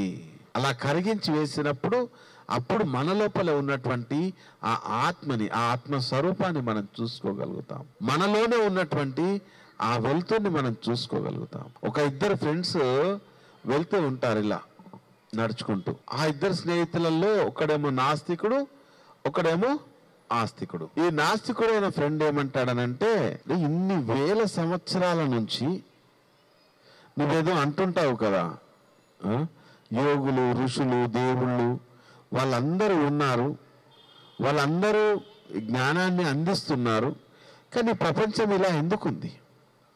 వాళ్ళకి ఏ రోజు నడుచుకుంటూ వెళ్తూ ఉంటారు, అక్కడంతా దరిద్రము, దాని తర్వాత తాగుబోతులు అవన్నీ ఉన్న వాళ్ళు చూస్తూ వెళ్తూ ఉన్నారు. ఒకసారి చూడు ఈ ప్రపంచాన్ని ఎలా ఉంది, ఎందుకు మార్చలేకపోతున్నారు? ఇన్ని వేల సంవత్సరాల నుంచి వారు చెప్తున్నా కూడా ఎందుకు మార్చలేకపోతున్నారు?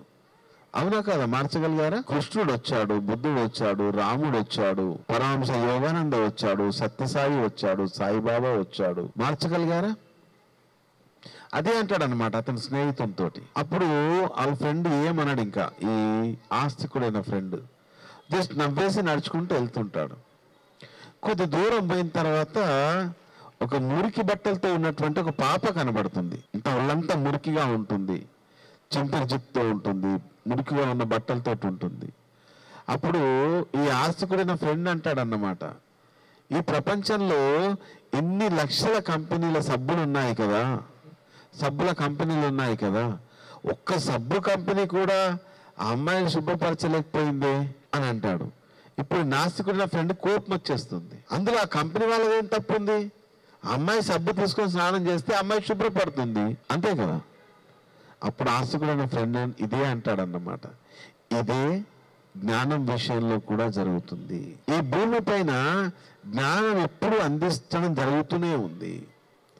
యోగుల ద్వారా, యోగీశ్వరుల ద్వారా పరమాత్మ స్వరూపుల ద్వారా. కానీ దానిని మనం ఏ విధంగా తీసుకుంటున్నాం అనే దానిపైననే మన జీవితం ఆధారపడి ఉంది. ఒకప్పుడు ధ్యానం చెప్తే, పేరు చెప్తే ఎగతాళి చేశాను నేను. కానీ ఈ రోజు ధ్యానం ద్వారానే ఎవరి జీవితమైనా మారిపోతుంది అని కావాలంటే బాంటంలో రాసిస్తాను. నేను ఈ భూమి మీద ఇప్పటి వరకు ఎవరు చెప్పిన మాట వినలేదు. అంత ఎడమెంట్, అంత ఎరగంట్, స్టబన్ పర్సన్ నేను. ఎవరు చెప్పినా వినను. కానీ ధ్యానం తర్వాత నాకు సత్యం అర్థమైంది. అది సాధన చేస్తూ ఉండడం ద్వారా క్రమక్రమంగా నా లోపల మార్పు వచ్చింది. మీకు అందరికీ ఎగ్జాంపుల్ తెలుసు, కుండ అండ్ కుళాయి. దాని కింద కుండ పెడుతూ ఉంటే ఆ రఫ్గా ఉన్నటువంటి రాయి, మనం అందరము ప్రయత్నం చేస్తున్నాం. ఆ కుళాయి కింద ఆ కుండను పెట్టాం, కానీ ఎంత చేసినా కుండ నిండట్లేదు. ఎందుకు? కుండ తిప్పేసింది. కుండ బోర్లించి ఉంది. బోర్లించి ఉన్నటువంటి కుండ ఎప్పటికైనా నిండుతుందా? ధ్యానం ఏం చేస్తుందనంటే ఈ బోర్లించి ఉన్నటువంటి ఈ కుండ స్థితిని మారుస్తుంది.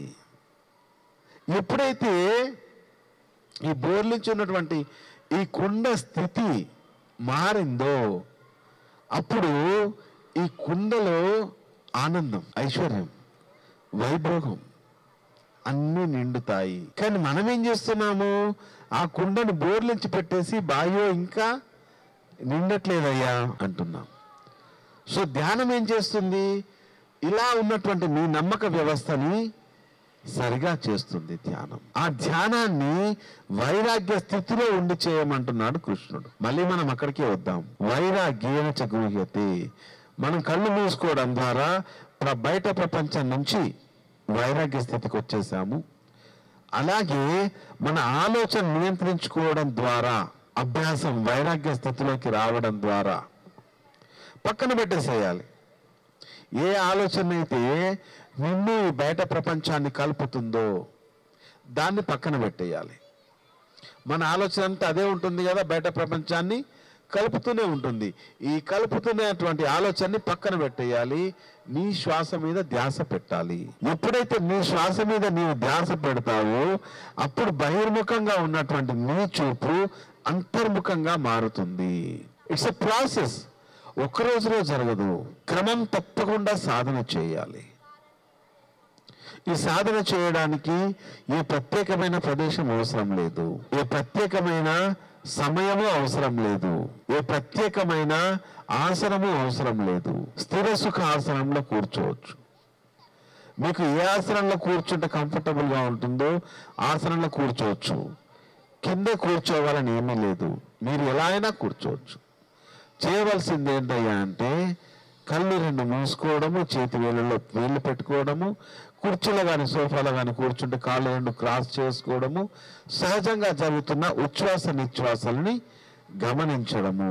హాయిగా చక్కటి ఇన్స్ట్రుమెంటల్ మ్యూజిక్ సూదింగ్గా ఉండేది ఏదైనా పెట్టుకోవచ్చు. మీరు డీజే పెట్టుకొని ధ్యానంలో కూర్చున్నారనుకోండి, ఏమవుతుంది? లోపల మీరు మైకేల్ జాక్సన్ అయిపోతారు. బయట మీరు గమనించి చూడండి.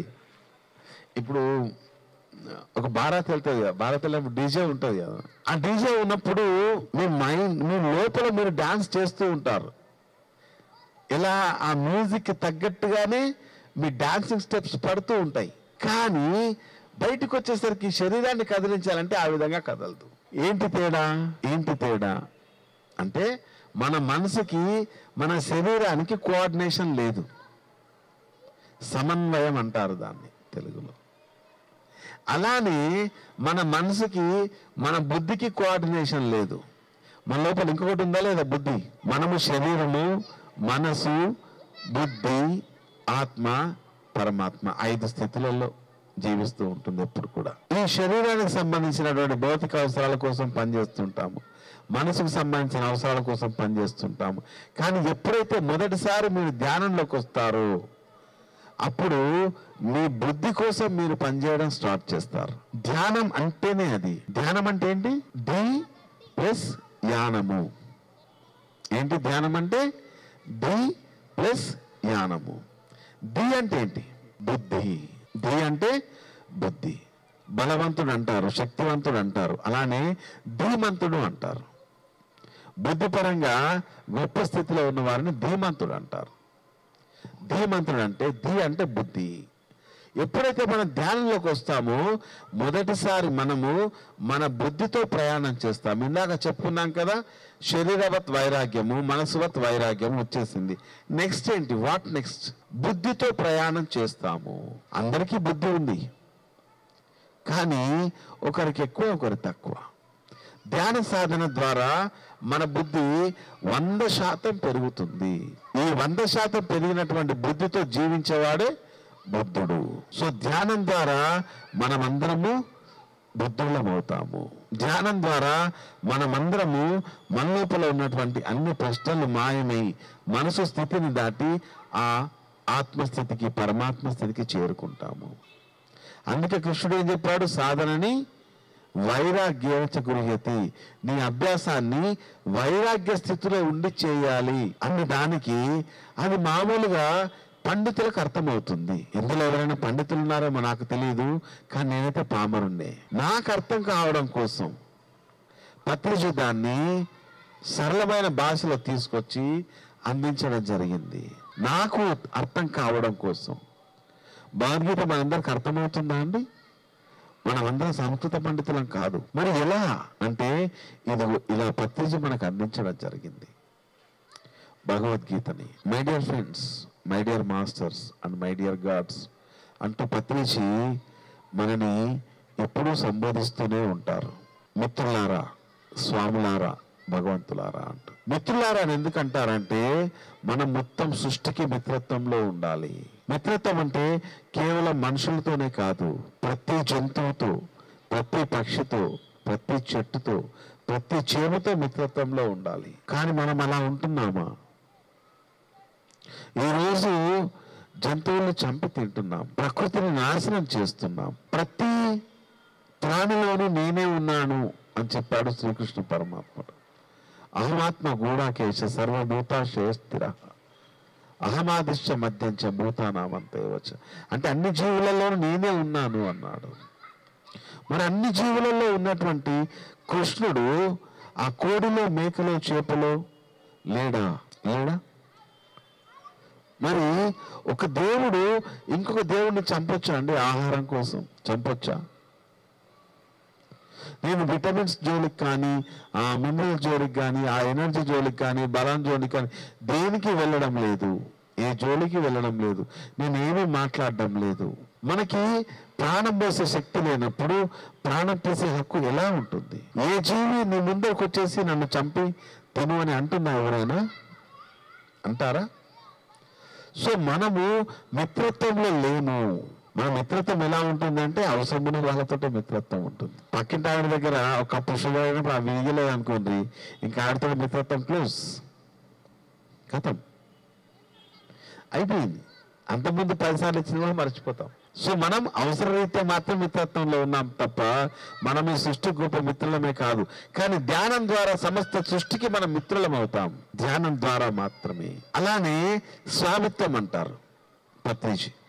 మనము మన ఇంద్రియాలకు లోబడే ఉన్నాం. 5 జ్ఞానేంద్రియాలు, 5 కర్మేంద్రియాలు ప్లస్ ఒక మనసు, వీటికి లోబడే మనం జీవితం అంతా గడుస్తూ ఉంది. వీటిని జయించిన వారు స్వాములు, మాస్టర్స్. దాని తర్వాత స్థితి దైవత్వ స్థితి. అహం బ్రహ్మాస్మి, నేనే ఆ పరమాత్మ స్వరూపాన్ని. ప్రజ్ఞానం బ్రహ్మ, ఆ ప్రజ్ఞానమే ఆ పరబ్రహ్మ స్వరూపంగా ఉంది. కనబడుతున్నంతటి కూడా ఆ ఈశ్వర స్వరూపమే. ఈశావాస్యం ఇదం సర్వం యత్కించిత్ జగత్యాం జగత్, ఈశావాస్యోపనిషత్తులో చెప్తారు. కనబడుతున్నదంతా కూడా ఈశ్వర స్వరూపమే. ఈశ్వర స్వరూపం కానిది ఎక్కడా లేదు. ఏ కొద్దిగా భాగాన్ని మీరు చూసినా కూడా ఈ సమస్త విశ్వంలో అది మొత్తం ఈశ్వర స్వరూపమే కదా. సో అందుకే మై డియర్ గాడ్స్ అంటారు పత్రిజీ. అందరూ దేవుళ్ళే అంటారు. సో మనలోని దివ్యత్వాన్ని తెలుసుకోవడానికి, మనలో ఉన్నటువంటి ఆ మిత్రత్వాన్ని మరింతగా పెంపొందించుకోవడానికి, మనలోనే ఉన్నటువంటి ఆ స్వామి తత్వాన్ని మరింతగా ఎలివేట్ చేయడానికి అందరము ధ్యానం చేద్దాం. Thank you friends. ఇది చక్కటి అవకాశాన్ని ఇచ్చినటువంటి మిత్రులందరికీ కూడా ధన్యవాదాలు. గురుస్థాన్ వారికి, అదేవిధంగా ఈ జనప్రియ అపార్ట్మెంట్ వారికి మీ అందరికి కూడా ధన్యవాదాలు తెలియజేసుకుంటున్నాను. ప్రత్యేకంగా మా మిత్రుడు నాగేంద్ర గారికి థ్యాంక్ యూ సోదరా, థ్యాంక్ యూ సో మచ్. మరి ఈరోజు నరేంద్ర సూర్య అనే ఫ్రెండ్కి అందరూ ఒకసారి క్లాప్ చేద్దాం. మరి ప్రతిభ మేడం ఒకసారి ప్లీజ్ వెల్కమ్ మేడం. ఒక్కసారి రండి మేడం. మేడంకి ఒకసారి క్లాప్స్ తోటి స్వాగతం పలుకుదాం. మరి ఒక్కరికి ధ్యానం చెప్తేనే అశ్వమేధ యాగం చేసినంత ఫలితం వస్తుందని చెప్పారు గురువు గారు బ్రహ్మర్షి పితామహ పత్రిజీ గారు. మరి ఇంతమందికి ధ్యానం చెప్పే అవకాశాన్ని కల్పించారు, మీరందరూ నేర్చుకున్నారు. మరి మేడంకి ఎన్ని అశ్వమేధ యాగాలు చేసిన ఫలితం ఉంటుందో మీరు కూడా అంత యాగ ఫలితం మీరు పొందాలంటే మీ ఇష్టం. మీరు ఎంతమందిని తీసుకొస్తారు అనేది. మేడం 2 మాటల్లో ఆవిడ యొక్క అనుభవాన్ని తెలుసుకుందాం. మరి ఈ క్లాస్ పెట్టే సందర్భంలో మరి ఆవిడ ఫీలింగ్స్ అనివ్వండి, ఏదైనా 2 words. అందరికీ నమస్కారం. నాకు ఇక్కడ క్లాస్ పెట్టాలంటే భయం వేసింది. అంటే మనకి ఇక్కడ పర్మిషన్ రాదు అని. కానీ నేను అడగగానే పద్మక్క కానీ, సంతోష్ అన్న, రమేష్ అన్న, వేణు గారు, అనిల్ గారు బాగా సపోర్ట్ చేశారు.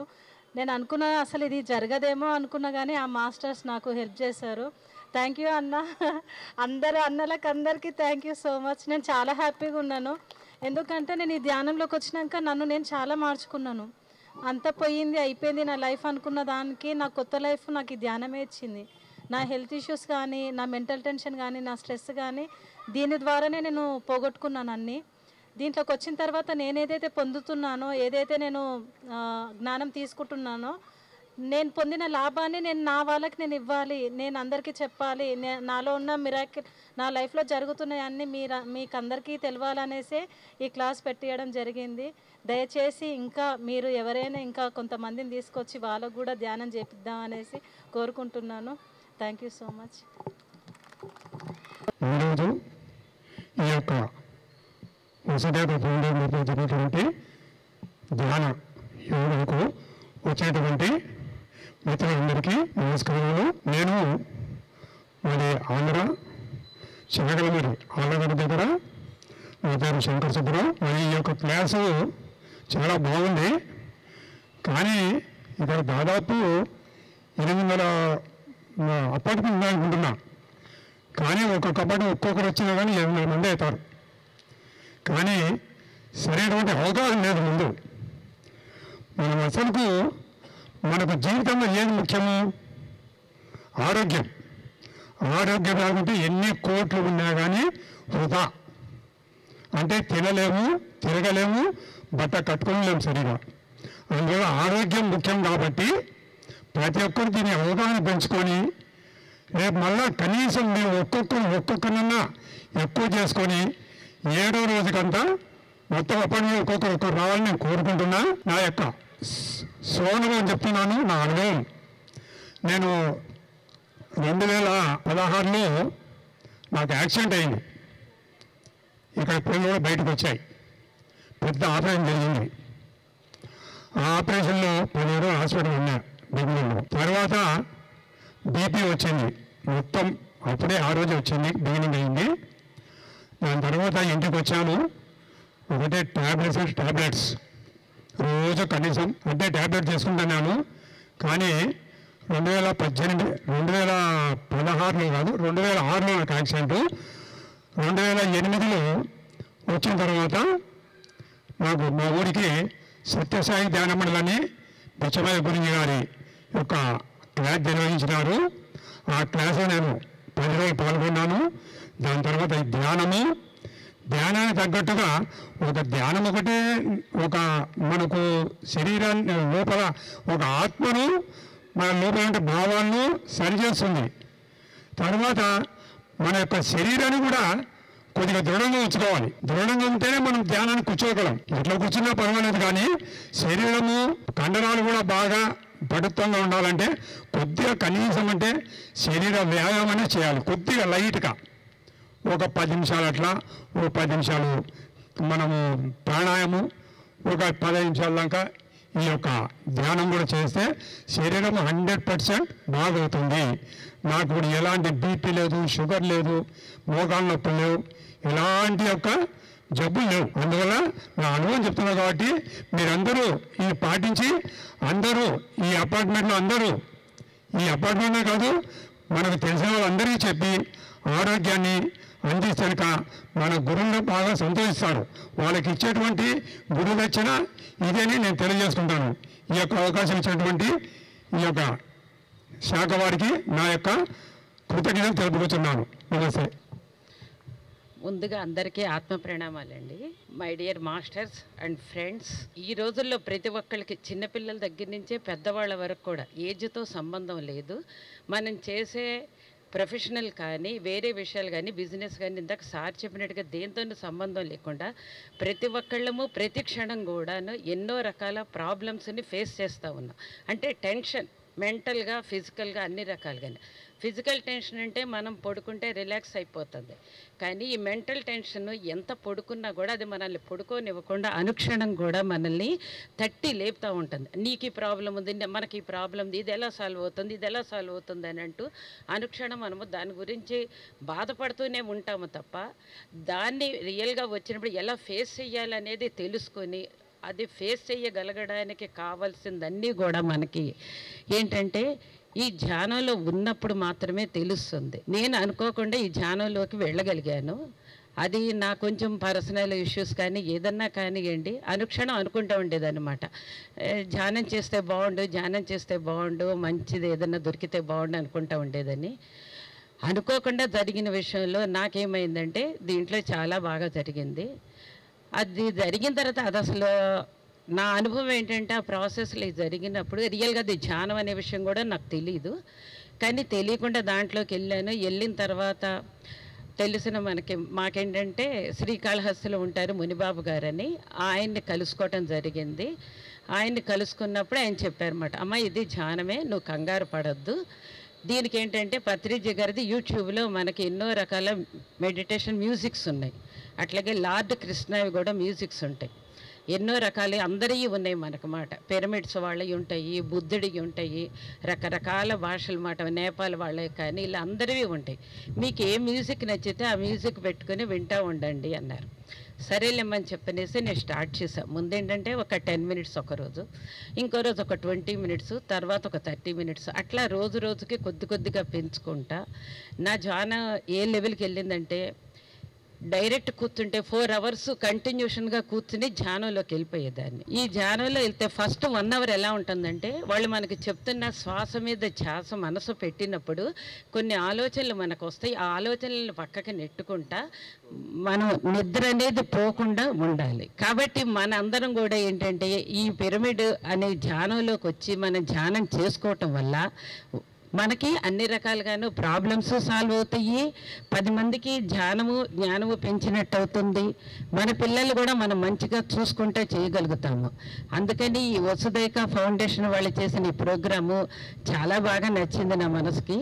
అట్లాగే ప్రతిభా మేడంకి కూడా ధన్యవాదాలు చెప్తున్నాను ఇందులో మనకి. ఎందుకంటే నేను ఎన్నోసార్లు అనుకున్నాను కానీ కార్యరూపం పెట్టలేకపోయాను, కానీ మన మేడం ముందుకు అడిగేసి పెట్టడము మన జనప్రియలో ఉన్న వాళ్ళందరికీ కూడాను ఆమె ఒక మార్గదర్శకురాలాగా నిలబడింది.